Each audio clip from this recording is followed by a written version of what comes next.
Scotland yard ने सहाफ़ी अरशद शरीफ के कत्ल से मुतालिक तस्नीम हैदर के इल्ज़ामात पर जारी तफ्तीश खत्म कर दी है। इसी हवाले से बात करेंगे जियो न्यूज़ के नुमाइंदे मुर्तज़ा अली शाह से। मुर्तज़ा, क्या तफसील सामने आई है?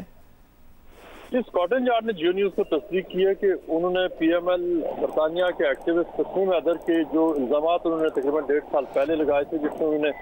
कहा था कि जो सहाफ़ी अरशद शरीफ का केन्या में कत्ल हुआ था उसकी मर्डर कॉन्स्पिरेसी लंदन में बनी थी, जिसमें नवाज शरीफ, मरियम नवाज, मियां सलीम रजा, नासिर महमूद और जो दीगर मुस्लिम लीग के जो लोग हैं वो शामिल थे। उन्होंने ये भी कहा था कि जो PTI के जो बानी चेयरमैन है उनके ऊपर जो गुजरांवाला के करीब जो अटैक हुआ था वो प्लान भी लंदन में बना था। और फिर उन्होंने अप्रोच किया था स्कॉटलैंड यार्ड को, जिस पर स्कॉटलैंड यार्ड का जो काउंटर टेररिज्म कमांड यूनिट है उन्होंने इन इल्जामात को सीरियसली लेते हुए उनको तकरीबन 1.5 साल तक इन्वेस्टिगेट किया। और अब स्कॉटलैंड यार्ड ने जियो न्यूज़ को ये बताया कि उन्होंने जितना भी वो एविडेंस उन्होंने दिया था, प्लस उनकी जो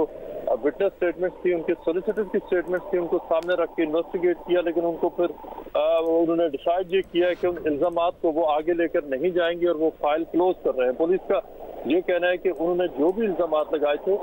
उनका वो इनफ एविडेंस भी नहीं दे सके और ये कि कोई ऐसे शवायद पेश नहीं किए जा सके कि चाहे वो PTI के चेयरमैन पर हमला हो जाए, जो अरशद शरीफ के कत्ल की प्लानिंग हो वो लंदन में हुई हो। पुलिस ने ये भी कहा कि हमने इन इल्जामात को बहुत सीरियसली लिया और यही वजह है कि जो सिटी कमांड जो मेट्रोपॉलिटन पुलिस का स्कॉटलैंड यार्ड था उसने ये SO-15 या काउंटर टेररिज्म कमांड यूनिट को ये इन्वेस्टिगेशन दी और उन्होंने तकरीबन 1.5 साल तक इसको असेस किया, स्कोपिंग एक्सरसाइज की और उसके बाद वो इस नतीजे पर पहुंचे कि जो मुस्लिम लीग के जो रहनुमा हैं, जो लीडर है वो और मियां सलीम रजा, नासिर महमूद और जो दीगर लोग हैं उनकी किसी भी हवाले से इस प्लानिंग में जो पाकिस्तान में अटैक हुआ, जो केन्या में मर्डर हुआ, उसमें उनकी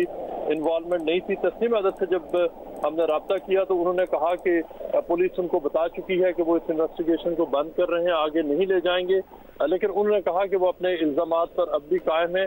उन्होंने ये दावा भी किया है कि पुलिस ये कह रही है कि उनके हाथ बंधे हुए हैं। जो उनके वकील हैं जो जिन्होंने PTI के बानी चेयरमैन के हवाले से कंप्लेंट की थी, उन्होंने भी अब ये कहा है कि वो इस हवाले से उन्होंने जो सवालात हमने उनको भेजे थे उन्होंने उस हवाले से अभी तक कोई जवाब नहीं दिया। बहुत शुक्रिया आपका मुर्तज़ा अली शाह।